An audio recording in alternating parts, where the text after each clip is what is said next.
Pelo contrário, para o alto, somente vibrando se percutido por emanações elevadas. Do mesmo modo que a onda elétrica, por ser mais evolvida, é também mais potente e mais livre que a onda acústica, isto é, domina um raio de ação mais vasto, chega mais depressa e mais longe porque mais supera a dimensão espaço-tempo. Também a emanação ultrafônica, captada pela minha recepção, quanto mais estiver situada evolutivamente no alto, quanto mais é poderosa e livre e mais amplamente supera os limites das dimensões inferiores, tanto mais vasto é o campo conceptual que domina. De qualquer modo, quanto mais elevada for, mais poderosa será. Quanto mais eu subir evolutivamente, mais potente será a fonte que poderei atingir, mais se dilatará, pois, o raio de minha captação conceptual, mais profunda será minha visão das verdades absolutas. O progresso e o fortalecimento de minha inspiração provém inteiramente de meu progresso espiritual, porquanto basta subir para saber.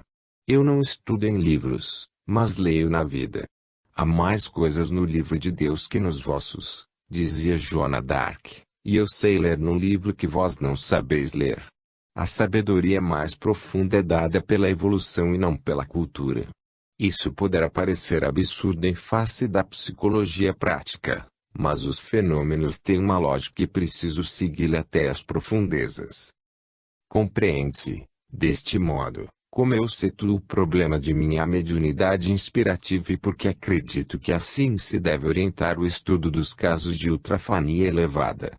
Ao passo que grande distinção da mediunidade comum é entre vida terrena e além, a minha diferenciação fundamental é entre envolvido e evolvido. Meu problema mediúnico é problema ético, é o problema da ascensão do universo e, enquanto imerge suas raízes na mais baixa animalidade, expande suas ramificações no céu das dimensões superconceptuais.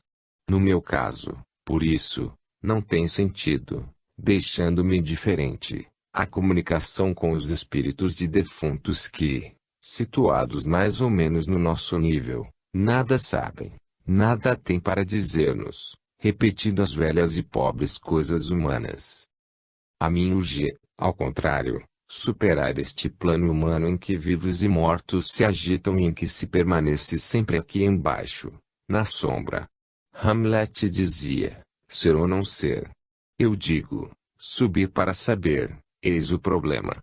Estabelecida a premissa, demonstrada na grande síntese, da evolução das dimensões e da ascensão dos seres através de planos de sensibilidade, de perfeição moral e de potência conceptual, estabelecido o monismo, também na grande síntese demonstrado, isto é, um universo geradas por um princípio único, Deus, e admitida, finalmente, esta teoria, já agora evidente, por mim realizada, da percepção noúrica por sintonização, compreende-se como minha mediunidade não pode ser senão a forma da evolução psíquica e espiritual do homem, por repetida aspiração de todo o universo, a encaminhar-se para seu centro, Deus. Minha mediunidade, por isso, é religião, ora é adora, e assim se coloca em face da ciência, porque possui e demonstra a verdade. O fenômeno da minha captação noúrica está aberto diante da eternidade. Sinto que, através dele, de corrente em corrente, de esfera em esfera, eu me remonto àquele divino centro de poder e de conceito. Sinto que ele me chama das profundezas do meu eu e das profundezas dos seres. Imergindo por meio de minha mediunidade, nos estratos mais íntimos de minha consciência, sinto que, através deles, subo aos vários planos evolutivos e que meu espírito encontra a unidade, o princípio, a substância, o absoluto. Nas entranhas do relativo e além dele, sinto a verdade imóvel em torno da qual ele vai girando no vórtice da evolução. Porque a direção das nouras está nas profundezas do nosso eu e das coisas, onde se encontra Deus. Dirijamos agora o olhar para o outro extremo, mais baixo e mais acessível, do fenômeno.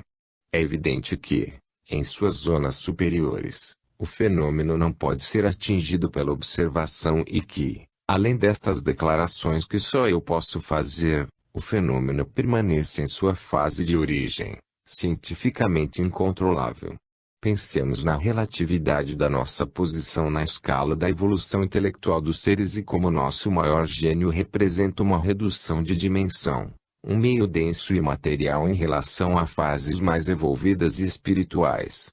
Já nos espantam a instantaneidade do pensamento e a profecia, que domina o futuro, e estas são apenas as primeiras vitórias sobre a dimensão temporal. A ciência, produto da psique humana, não pode possuir os meios de observação do que supera a capacidade da própria psique. Em sua origem, a noura elevada da revelação não é pensamento que se transmite esfericamente, por ondas, embora através de um meio sutilíssimo, aos últimos limites da dimensão espacial. É, porém, emanação de um superior estado cinético da substância que, transportado ao nosso concebível, constitui uma realidade inimaginável, porque estendida numa gama de estados cinéticos com os quais a psique humana normal não sabe entrar em ressonância, compreensão. A noura penetra na zona do perceptível normal somente em sua fase de chegada, assumindo a forma vibratória de pensamento só depois de concluído o processo de transformação evolutiva na consciência do médium. A ciência não possui, por isso, outro meio de pesquisa, não pode atingir o fenômeno senão através desse instrumento. Não existe nenhum veículo mecânico que possibilite a alguém percorrer a dimensão evolução, senão o próprio eu que evolve. Não existem meios para captar o supersensório a não ser esse órgão ultrafônico que funciona como transformador noúrico ou redutor de dimensões. Não resta, pois, a ciência senão uma observação indireta do fenômeno, tal como aparece refletido na psique do médium inspirado. Por isso, quis analisar o meu caso porque só eu o tenho, completo e à mão, para as observações. Só reunindo na mesma pessoa a função da ciência que observa e a do ultrafano que sente e registra, se pode estudar intimamente o problema. Outra pessoa, embora mais sábia, não possui o contato direto com os fatos do meu mundo interior. Somente eu assisto ao processo de minha captação noúrica e não me é permitido fazer com que outros a ele assistam senão através destas minhas descrições. Para estes, não existe senão a possibilidade de estudo das minhas declarações e da estrutura psicológica das registrações conceptuais por mim realizadas.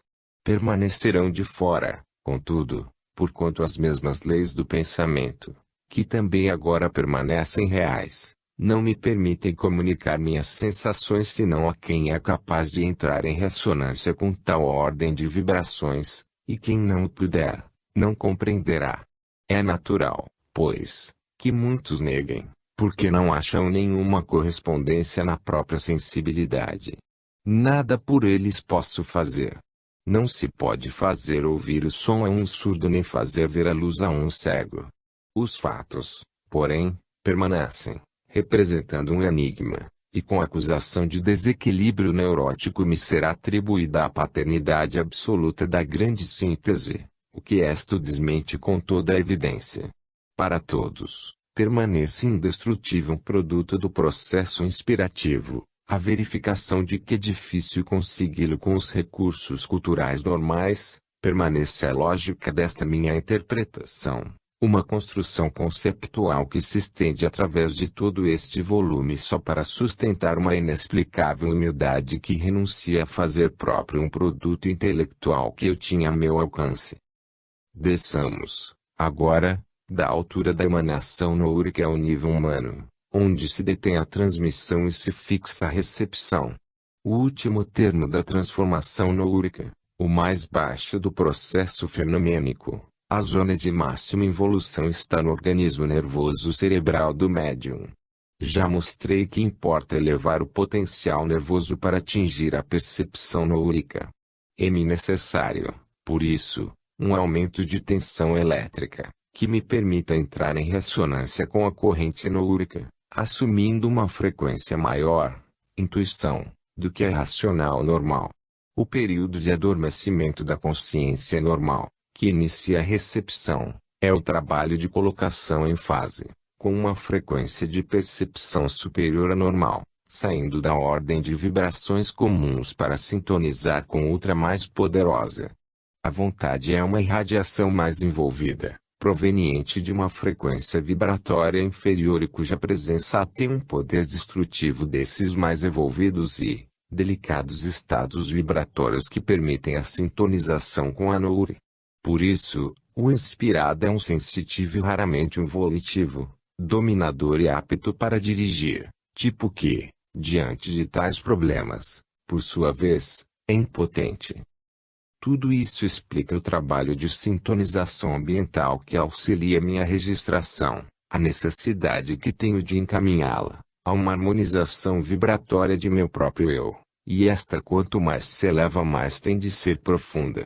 Daí o fato de um afrouxamento de tensão de minha parte, por cansaço ou por distúrbios no ambiente, poder produzir verdadeiros fenômenos de evanescência, analogamente ao fenômeno de evanescência, fading, das radiotransmissões. Em sua zona mais baixa o fenômeno tem características elétricas e é constituído, na verdade, no plasma cerebral por disposições de cinética atômica e o átomo é um organismo elétrico. Essa oscilação, pois, que meu ser psíquico tem de realizar ao longo da escala de evolução e involução para ascender a uma dimensão superior e depois reduzi-la à normal, se reflete em sua zona mais baixa, em mudanças de potencial, de tensão e de frequência vibratória no meu sistema nervoso e cerebral. A transformação de dimensão, iniciada pela emanação originária por processos imateriais supersensórios, incontroláveis pela observação, à medida que desce involutivamente, vai se tornando acessível aos métodos da ciência, porque se manifesta, finalmente, em forma de onda-pensamento no meu cérebro e termina através de movimentos musculares da mão sobre a ponta da pena. Esta é a fase final, a mais densa, da materialização da Nouri. O pensamento, que antes era móvel e fluido, solidifica-se agora na palavra, cristaliza-se numa forma imutável. O pensamento, que antes eu sentia completo, instantâneo e contemporâneo, justamente porque numa dimensão supertemporal, devo transformá-lo, na redução, em consecutivo e filiforme como na palavra, redução de dimensão volumétrica linear. O momento em que o fenômeno se torna tangível da coagulação da substância mobilíssima e evanescente, rapidíssima para escapar, e que eu trago segura, num estado de extrema delicadeza perceptiva, que é também vulnerabilidade nervosa, que me faz estremecer a cada perturbação ou interrupção. Isso se mostra lógico desde que se pense no processo que se tem de realizar em minha psique e no meu cérebro. Acompanho a corrente nourica como arrebatado em êxtase. Devo enfrear e dominar sua contemporaneidade na gênese filiforme do pensamento. Devo fazer transparecer na modulação racional e linguística a modulação da emanação superconceptual originária. Devo manter a percepção supersensória anímica e abstrata através da minha atenção como uma ligação delicadíssima que ao mínimo choque se rompe. Medite-se enquanto está distante a emanação de origem da registração final e, no entanto, elas devem estar unidas em ressonância. A modulação de chegada, embora reduzida, deve coincidir, sem distorções, com a modulação de partida. A mínima vibração desarmônica, quanto mais alto se sobe mais o estado harmônico é necessário, porque é um avizinhar-se da unificação. Qualquer choque heterogêneo, acústico ou psíquico, que penetre o ambiente pode produzir distorções por interferência. Nesse caso eu sofro e me canso, e aí não deve haver cansaço, pois que tenho de reconstituir a atenção. Um conceito é um estado vibratório individuado e delicadíssimo que, uma vez perdido, não mais se acha nem com a lógica e muito menos com a vontade, não retornando senão quando excitado por conexão de ideias, isto é, por uma nova passagem próxima num estado vibratório afim. Por isso, eu escrevo rapidamente, deixando a forma aos automatismos. Minha cultura me é necessária, por esse motivo, porque certos conhecimentos inferiores para alcançarem mais depressa o objetivo devem ser instintivos. Neste caso, as capacidades culturais representam a exercitação e o crisol do instrumento e são necessárias pela lei do meio mínimo. Se a tensão é igual, a sintonização aderente, sem perturbações e interferências, a registração se processa segura, perfeita no conceito e na forma. Por isso, tomo as minhas precauções e escrevo à noite, quer pela ausência de ruídos, quer pela segurança de não ser interrompido, mas sobretudo pela tranquilidade que, com o sono, sobrevém ao estado psíquico geral, que, durante o dia, pelas emanações violentas, me é verdadeiramente atordoante, finalmente, porque sinto que os próprios raios solares têm um poder destruidor. Sei que muitos escritores e artistas trabalhavam à noite, por exemplo, Debussy. Sinto até os distúrbios elétricos da atmosfera. Tudo que perturba o rádio também me prejudica, embora relativamente. Porque as descargas elétricas, se bem que poderosas, provenientes de planos de evolução diferentes, dinâmicos e não psíquicos, sendo de natureza diversa, estão qualitativamente mais distantes de mim, ao passo que um estado de ânimo barôtico, igual envolvido, dos meus semelhantes, por maior afinidade com minha natureza humana, se introduz mais facilmente em meu estado vibratório. Ferem-me, por isso, um impulso de ira que se dê nas vizinhanças, as emanações dos alcoolizados e de qualquer ambiente moralmente pouco evolvido. Tudo isso, especialmente se inesperado, pode constituir para meu sistema nervoso um choque que é agudo sofrimento.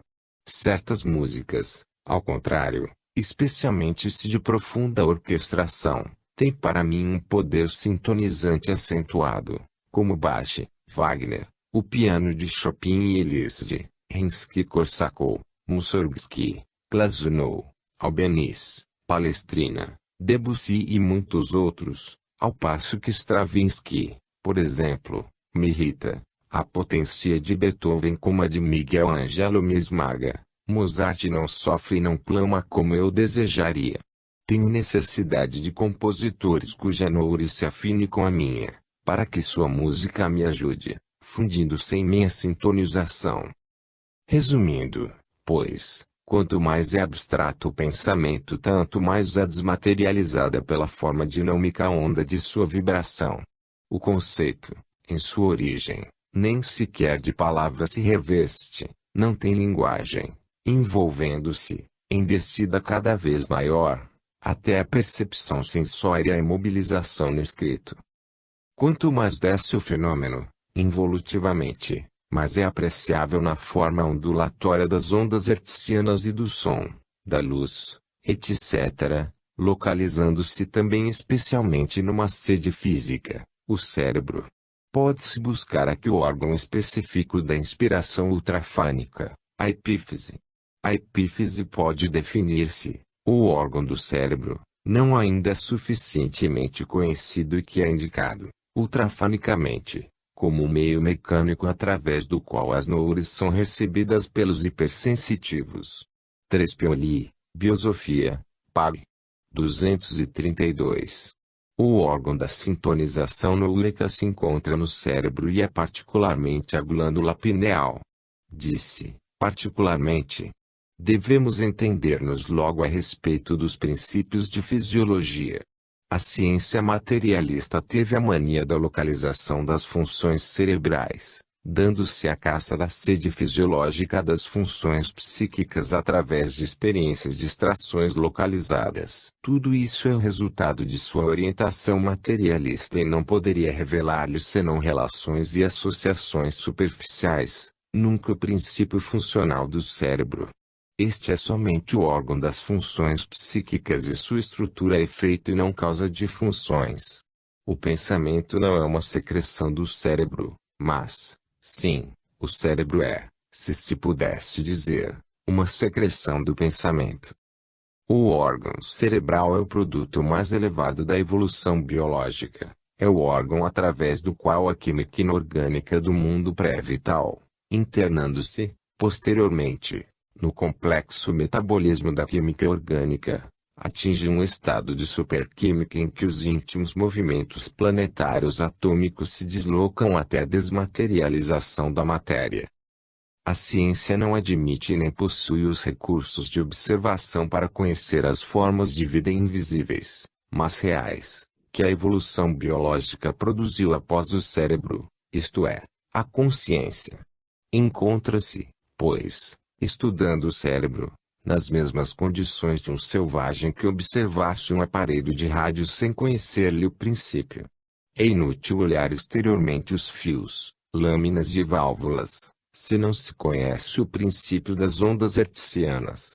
É inútil pesar o cérebro, medir-lhe o volume, se é a qualidade e não a quantidade que importa. Inútil estudar-lhe a anatomia, contar-lhe as circunvoluções, localizar centros corticais, perseguir os circuitos elétricos centrífugos e centrípetos através do sistema nervoso. A ciência se achará sempre e unicamente em face dos fundamentos do edifício, não lhe enxergando a superelevação evolutiva no mundo do imponderável, um outro organismo vivo, em funcionamento, palpitante de vibrações, mas imaterial, cujo conhecimento anatômico é atingido por outros caminhos e com outros instrumentos, porque situado em dimensões hiperespaciais. O cérebro é o substrato material destas forças superbiológicas, seu ponto de contato com o organismo animal, é o órgão por meio do qual o organismo psíquico entra em contato com o mundo sensório da matéria. O cérebro, pois, que foi meio construtivo do psiquismo é igualmente seu invólucro exterior, seu apoio material e funcional e está para a consciência como o esqueleto está para o organismo humano que sustenta, mas de que não poderá jamais revelar nem o princípio nem o complexo funcionamento. Para compreender o órgão cerebral não basta, portanto, olhar seu exterior com simplismo pueril, mas importa penetrar na orientação cinética dos movimentos planetários dos átomos de suas células, observar as deslocações que as vibrações ondulatórias do pensamento operam nessas disposições e as mudanças que aí operam as emanações noúricas, quando chegam, por redução involutiva, a esse plano de oscilação dinâmica. A anatomia tem de descer à análise da natureza magnética dessas correntes imponderáveis que de todas as coisas emanam e que impressionam esses centros, nos quais a sensibilização é máxima, porque se encontram no ápice da evolução biológica.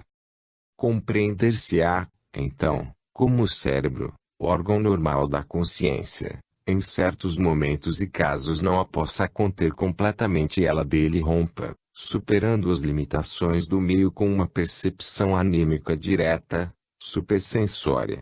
E tanto a consciência supera o meio que só revive a sua destruição, com o grau de sensibilidade que é dado, como vimos, pelo plano de evolução espiritual alcançado em vida, isto é, proporcional ao grau de desmaterialização realizado. Leio num tratado que a consciência pode persistir também embora a destruição de um hemisfério cerebral completo.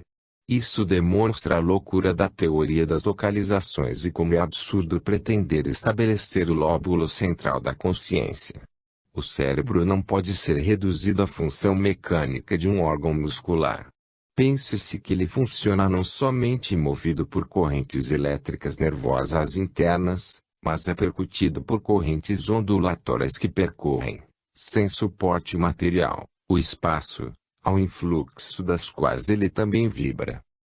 Tudo isso expus para demonstrar que a localização da recepção noúrica na glândula pineal é relativa e aproximativa, melhor direi, é preponderante, pois todo o cérebro vibra de ressonância, todo o sistema nervoso, todo o organismo.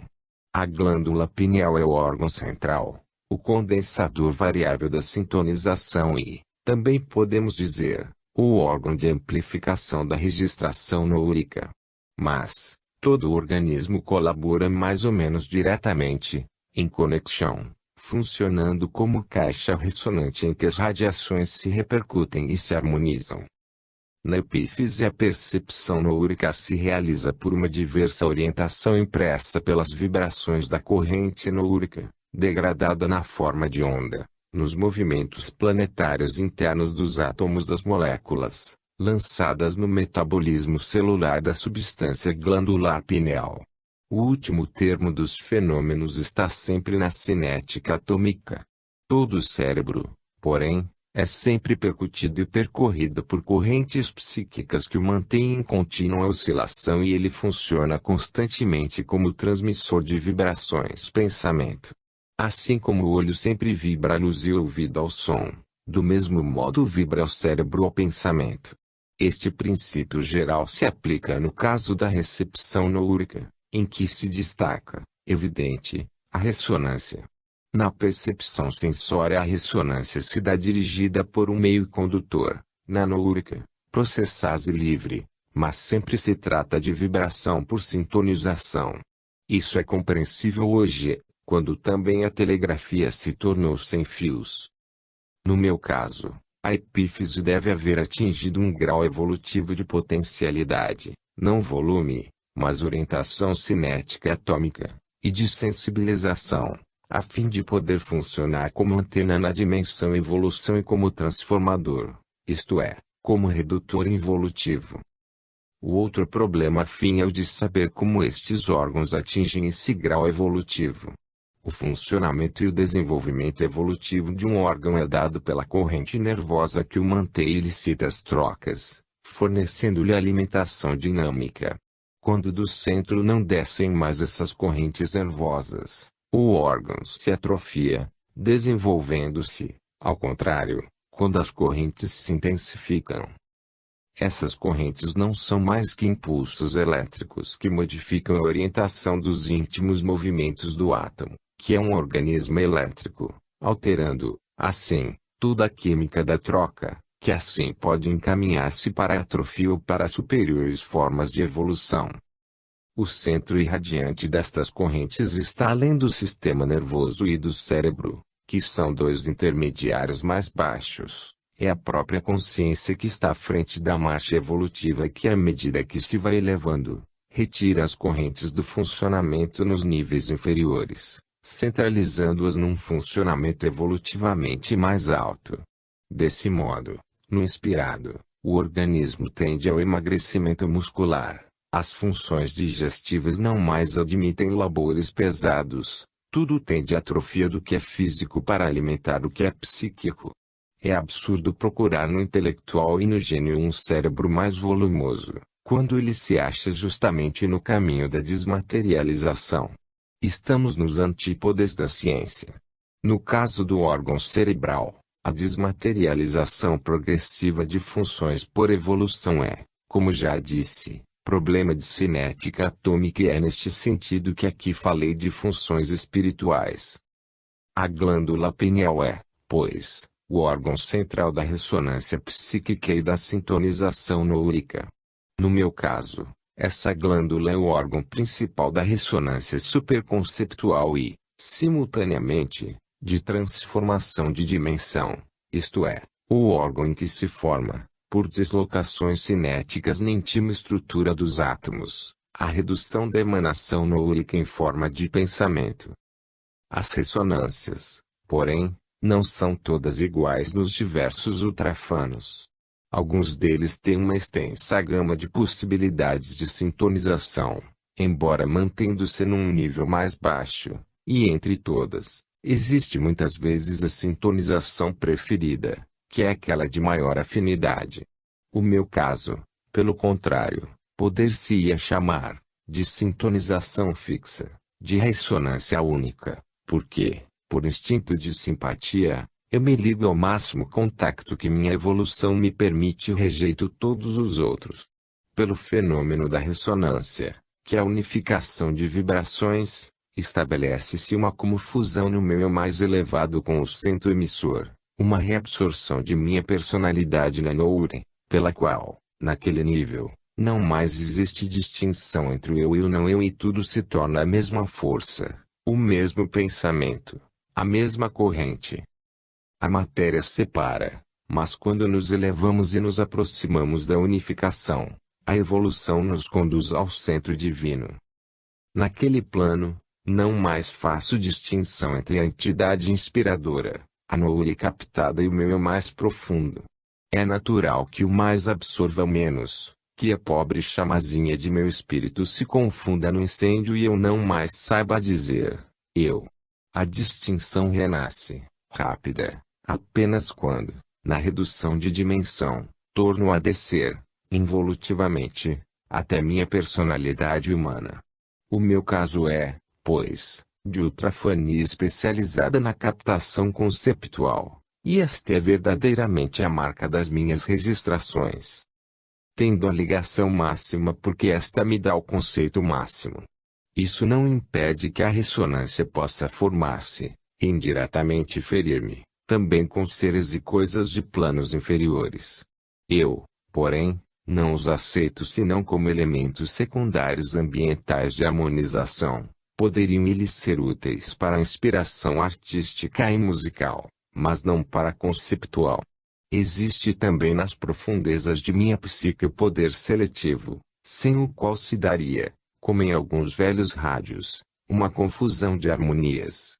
Há em minha glândula pineal um órgão de seleção, de que me utilizo, não para captar, mas para afastar, após havê-las reconhecido, as ressonâncias que se apartam de minha registração conceptual e que me soam como dissonâncias barôticas, como distúrbios de que procuro isolar-me. Se a glândula pineal ou epífise, órgão da sintonização noúrica, não pode sobressair radioscopicamente, pela transparência aos raios dos tecidos, todavia zonas de maior sombra na fotografia positiva e maior luz na negativa, na zona craniana central, nas fotos I2 um pouco acima do centro, entre os olhos, nas fotos 3 e 4, no centro da caixa craniana, indicam a sede da função noúrica, no ponto central da esfera cerebral e craniana, que funciona como invólucro exterior, protetivo e ressonante. Se, ao centro dessas zonas de maior densidade, se localizam o condensador variável da sintonização e também o órgão de amplificação da registração noúrica, a quase esfera de matéria cerebral, delineada pela quase esférica caixa craniana, como tecido especializado, exerce sua função de caixa harmônica de ressonância e segundo órgão de amplificação. A estrutura geométrica desse primeiro ambiente fechado é apropriada à potencialização da onda transmissora e da onda captada, o que se verifica na emanação e na recepção noúricas.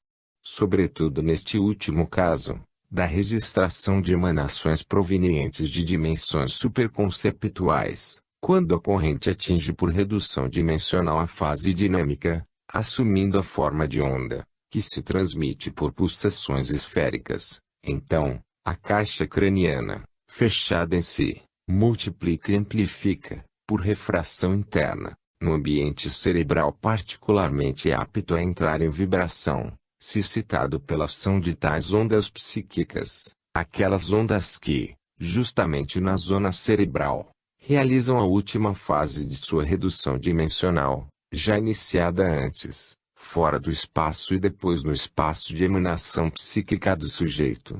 Assim transformadas e potencializadas no cérebro, em que se revestem, por absorção, de energia nervosa, ribombando, fechadas finalmente, na caixa craniana, isolante e internamente quase esférica, as ondas podem pressionar muito mais energicamente a epífise noúrica. Na radioscopia lateral é visível, como em seção, a margem, a caixa óssea, que funciona como invólucro isolante do ambiente amplificador cerebral. Esta massa se abre para uma zona de maior transparência e menor densidade, que na positiva é uma zona de maior luminosidade e isso na direção do alto, que é a direção das correntes noúricas. E esta seria, por razões de direção e de menor resistência, como também de equilíbrio vibratório, a zona normal de penetração noúrica, a porta aberta através da qual a epífise pode comunicar-se externamente com as ondas que, Na fase dimensional mais próxima, são espaciais. E esta não seria apenas a zona de penetração, mas, também, a janela aberta da projeção noúrica, o ponto em que aflora e se projeta exteriormente a irradiação espiritual.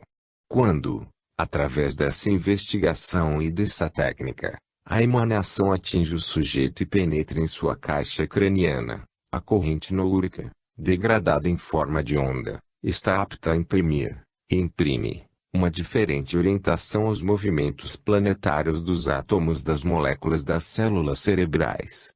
Então, a pura excitação noúrica se materializa ainda mais, revestindo-se de energia psíquica e nervosa e tornando-se praticamente perceptível, inclusive com instrumentos e como sensação.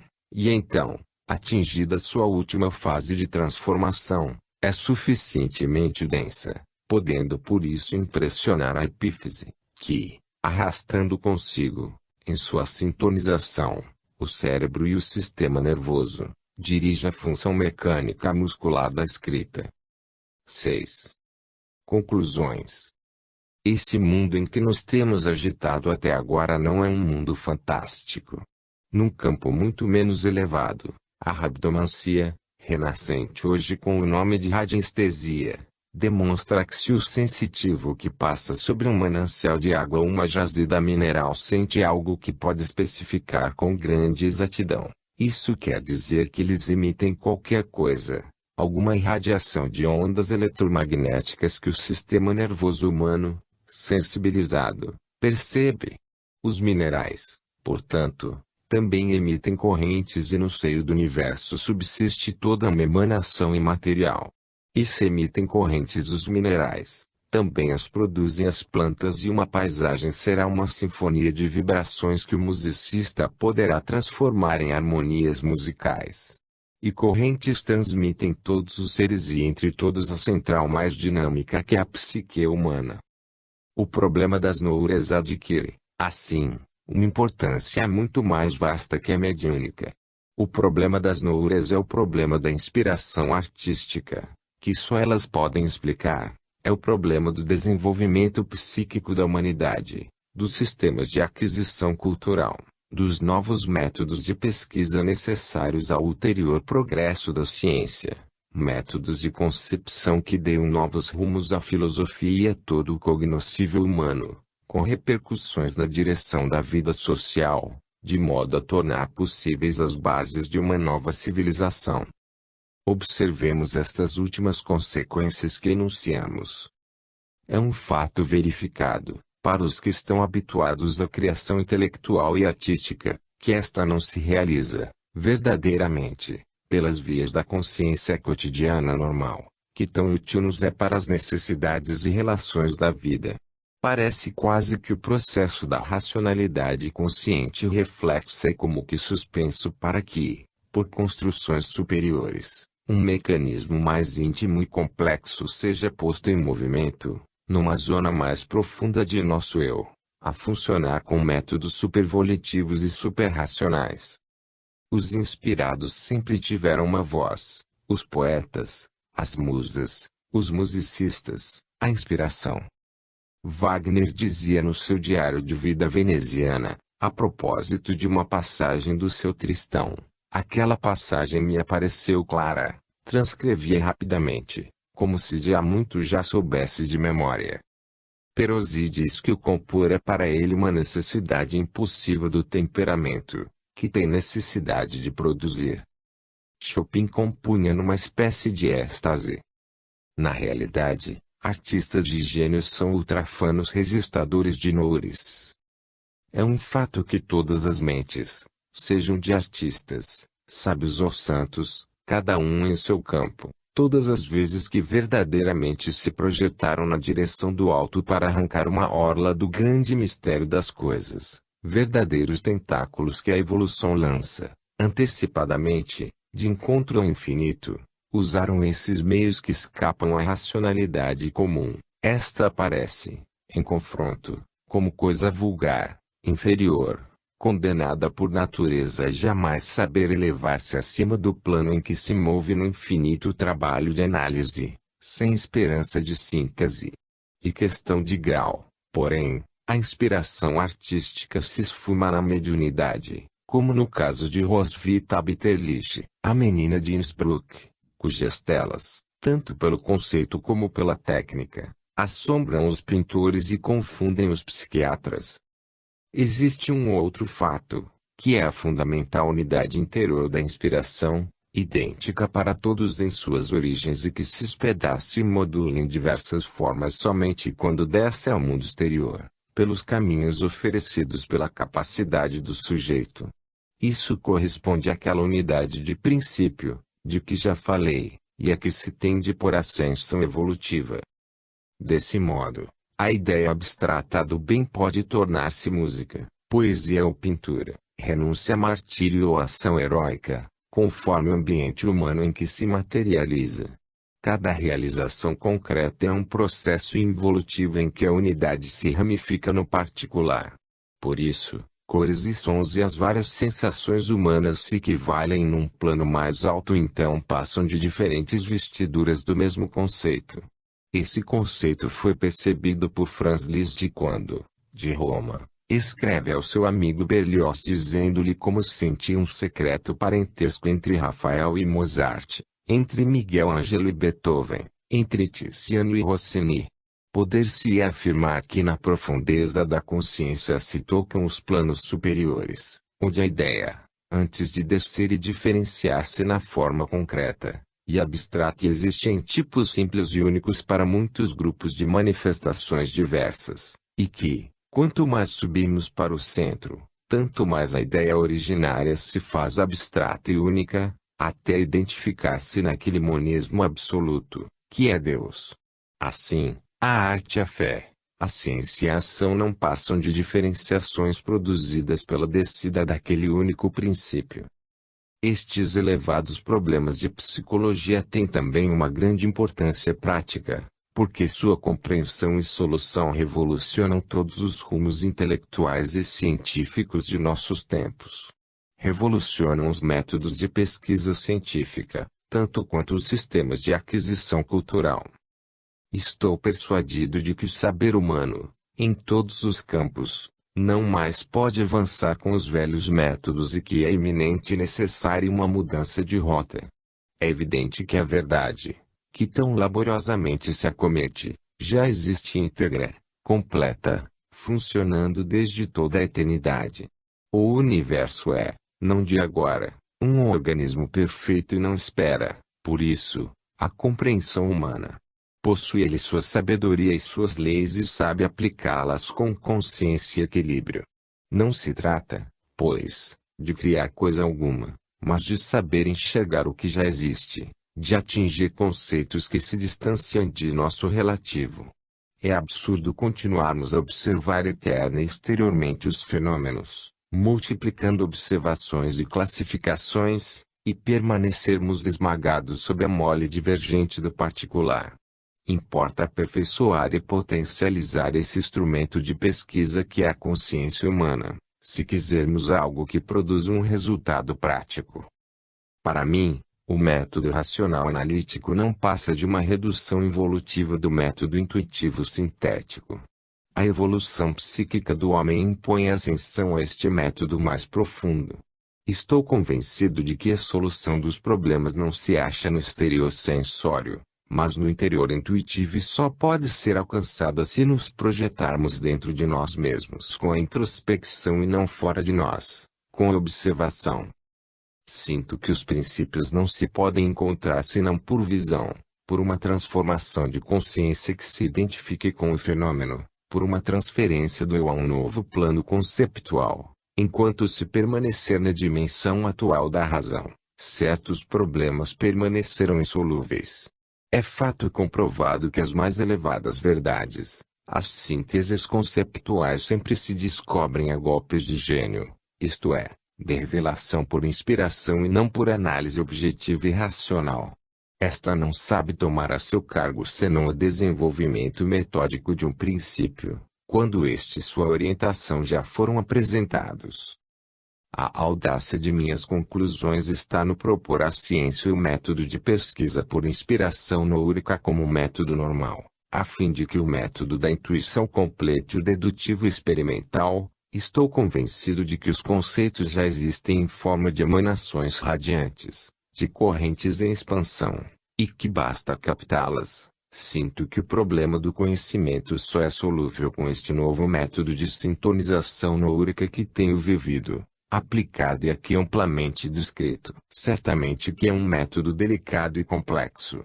É necessário antes compreendê-lo para se saber usá-lo. Exige uma delicadeza psicológica para que não se maltrate nem prejudique o delicadíssimo instrumento de pesquisa que é a psique do ultrafano.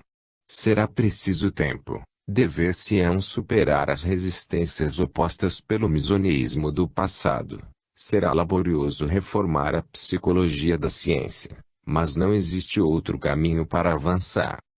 A própria evolução tem de levar, inevitavelmente, a normalização da intuição.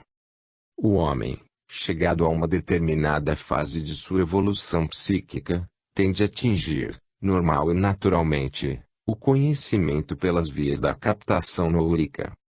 Os tempos já sentem, confusamente, essas iminentes revoluções que abalarão em suas bases o pensamento humano, já se pronunciam vagas palavras que exprimem tentativas e tendências.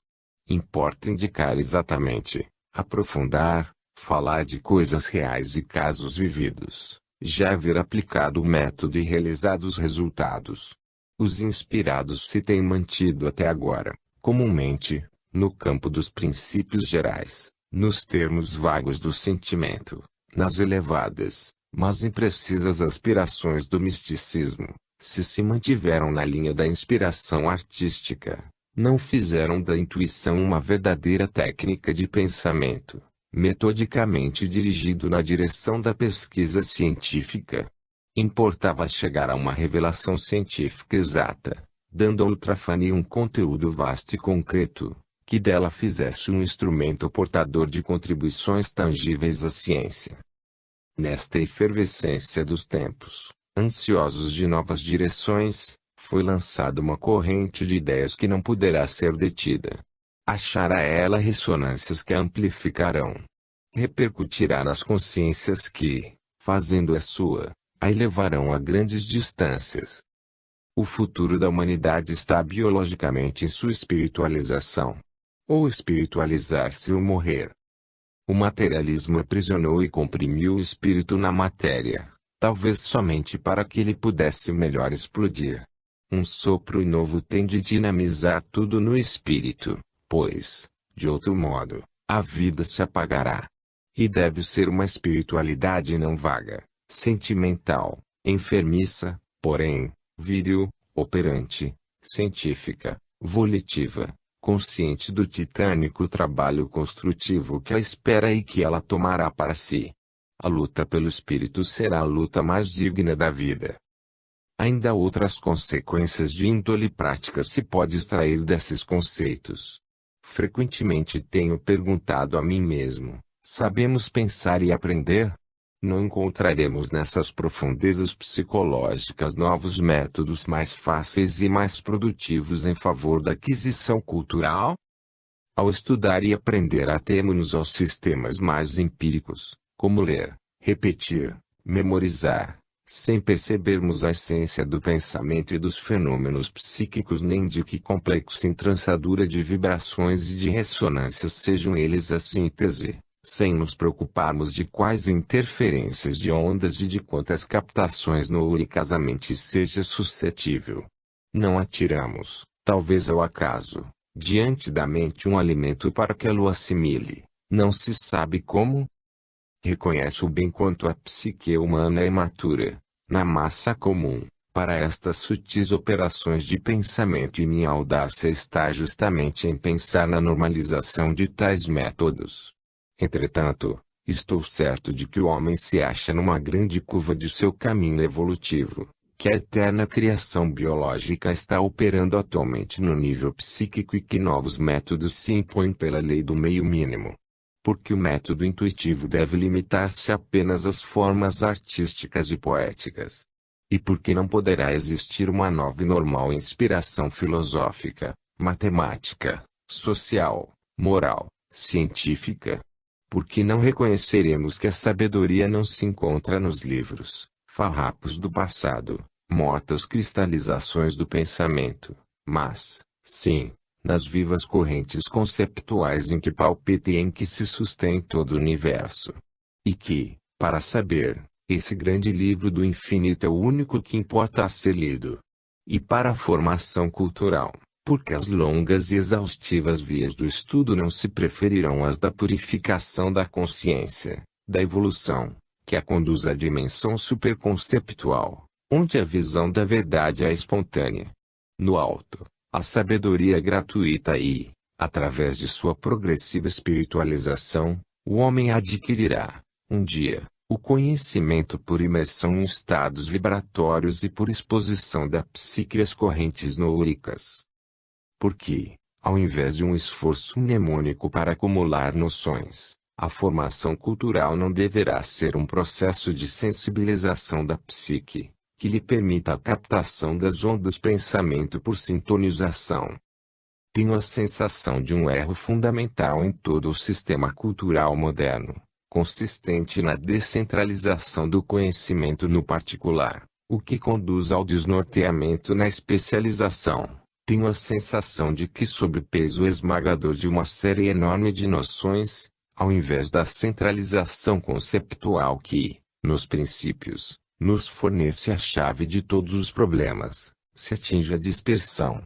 O saber não é uma congéria de conhecimentos, é uma superfície que não se domina permanecendo no chão, percorrendo em todos os sentidos, mas, somente, elevando-se à altura de uma dimensão superior. A verdadeira cultura é algo de qualitativamente diferente da erudição, é um sentido. Para o registro e armazenagem da erudição não bastam as bibliotecas. A psique tem funções diretivas a cumprir mais importantes que as registrações mecânicas, semelhantes à pesada carga para a inteligência, correspondente ao trabalho material de caráter inferior. Na verdade, hoje se começa a pensar, mas como? A produção é caótica, paleontológica, estrondeante, não é um concerto. Tenta-se, mas não se domina. A mole cultural é embaraçosa, não auxiliando, antes dificultando a síntese. O saber é exterior e desorientado e não destila na transparência que deixa ver os princípios. É raro o caso da intuição que se desembaraça do passado, deixando de repetir velhas coisas que existem em todos os livros e se lança, virgem, pelas vias da criação. A orientação materialista do século mecanizou também o saber, criou um tipo de sabedoria utilitária acessível a todos, uma vestimenta que todos podem usar. A cultura, porém, é um impulso interior, cujo segredo está na força da alma. É necessário impelir o atual desfraldar de competições para uma direção diferente. Importa deslocar o centro psicológico da vida. Atualmente o pensamento é um esforço, porque tem de emergir da cegueira da matéria. Porém, em fases mais altas de sensibilização, é espontâneo, jubiloso, repousante. As atmosferas mais rarefeitas da evolução são construídas de pensamento, basta atingi-las. A escola deveria ser uma palestra de formação de consciências, nunca de fatigados carregadores de conhecimentos, oprimidos pelo trabalho aquisitivo de noções. A sufocante supercultura moderna deve ser aligeirada em verdades mais simples e sintéticas. Estas podem parecer coisas longínquas, mas o são talvez menos do que se acredita. A vida caminha e não pode parar. A evolução se dirigirá necessariamente à normalização de todas estas audácias. A ciência não poderá permanecer sempre tão limitadamente utilitária e sentirá a necessidade de completar-se e o mundo explodirá nesses psiquismos superiores. O pensamento superará seu dinheiro no período paleontológico e será a potência do homem do futuro, pois o mundo tem vivido sempre e sempre viverá de superações. Já agora tudo disse a respeito do meu caso. Na grande síntese descrevi as noures como as senti. Aqui descrevo as minhas sensações ao senti-las. Observamos o fenômeno inspirativo em muitos outros casos. Separamo-lo tecnicamente e agora concluímos com as consequências práticas. Agora se pode compreender o que é a grande síntese. Exteriormente é uma nova filosofia da ciência, com conclusões éticos-sociais, uma demonstração racional de problemas científicos e éticos até agora ainda não resolvidos e demonstrados.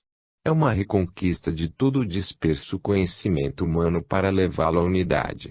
É por esta sua amplitude de visão conceptual que reúne o pensamento religioso e o científico, a gênese mosaica e o evolucionismo darwiniano já expresso pela esfinge egípcia, porquanto religando-se a todas as revelações atinge verdade única e é realmente a obra da unificação. Unificação mais profunda do pensamento humano, mais completa a fusão de ciência e fé não se poderia imaginar. A evolução biológica tem seu prosseguimento na ascensão espiritual das religiões, ao longo de uma única linha. A grande síntese realizou a audaciosa obra de fazer a ciência flanquear a revelação na mesma linha de desenvolvimento. É também o fato completo a demonstrar a prática aplicabilidade do método da intuição, que nela oferece seus produtos, concretos, úteis. É uma nova pedra do edifício inspirativo, que prova a realidade da captação noúrica e, mais longe, da evolução psíquica em vários planos de consciência. A grande síntese, porém, é algo mais. Possui um seu aspecto interior e é o documento que comprova a existência real do supersensório, atingido através da inspiração. Poderá tudo isso parecer exaltação, entretanto, tudo está preso em cadeias de lógica. As pedras são inertes, o espírito é vivo e audacioso e eu prendi num cárcere de racionalidade a fim de que esta oferecesse a garantia da seriedade. No seu aspecto interior e profundo, a síntese é uma revelação. Num mundo em que todo ser é constrangido por uma lei feroz a reclamar da carne do semelhante seu próprio alimento, esta é uma voz que tem um timbre diferente. É uma revelação atingida conscientemente através de métodos precisos de que apresentei a técnica. Sua vestimenta científica é exterior e cobre, realmente, uma substância evangélica que une a síntese ao desenvolvimento gradual, na Terra, do pensamento de Cristo, que, como vimos, é uma contínua emanação. A síntese torna a trazer ao seio da vida o Evangelho, que hoje parece constituir suprema utopia, unido ao grande inimiga, a ciência, como um novo passo no caminho milenário que conduz à realização na terra do reino dos céus. Será a afirmação. Ondulou vagamente na profundeza de minha consciência, através de todo este escrito, e somente agora, quando tenho de concluí-lo, encontrou um caminho para explodir em sua plenitude. Eu mesmo não havia avaliado a profunda significação desta ou daquela sentença por mim proferida e este conceito só agora o compreendo, ao investir-me ele como uma revelação. A forma da mediunidade possui uma graduação evolutiva, envolve na direção da forma física, evolve no sentido da forma inspirativa. Agora compreendo o significado da dor, da purificação, da ascensão moral, colocadas no caminho da evolução de minha mediunidade, caminho único que me pode permitir alcançar estas noures mais elevadas, que são minha meta. Agora compreendo por que, no conjunto dos grandes inspirados, escolhi, instintivamente, por simpatia, os inspirados da revelação cristã, apartando-me dos outros, embora também grandes. Assim, compreendo agora que me movo na linha da inspiração cristã e reconheço com que imensa noure me acho em sintonia. Entendo por que ao traçar a história dos grandes inspirados, anteriores ou posteriores a Cristo, sempre os vi encaminhando-se para sua figura, central no mundo, e eles me apareceram naturalmente unidos em corrente na linha de lógico desenvolvimento desta grande noure em cuja esteira também se arrasta a minha inspiração. Agora compreendo todo o significado da grande síntese como existe na verdade, essa grande noure cristã que, de Moisés até hoje, jamais silenciou. Com tudo isso, quero indicar apenas a direção de proveniência da minha fonte nourica que, localizando-se no alto, está próxima daquela unificação em que tudo se funde em Deus. Não é Ele a fonte de todas as coisas? Que há de extraordinário